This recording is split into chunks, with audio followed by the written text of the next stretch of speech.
હાવ અટવાઈ જાય, હાવ હલવાઈ જાય અને એમ થાય કે એક પણ વસ્તુ હવે નથી. ત્યારે હે મોગલ બચાવજો.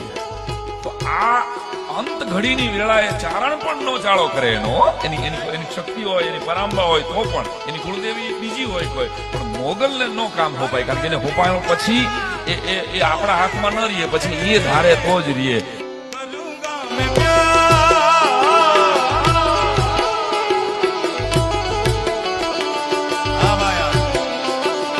जब तक ये सांसें चलेंगी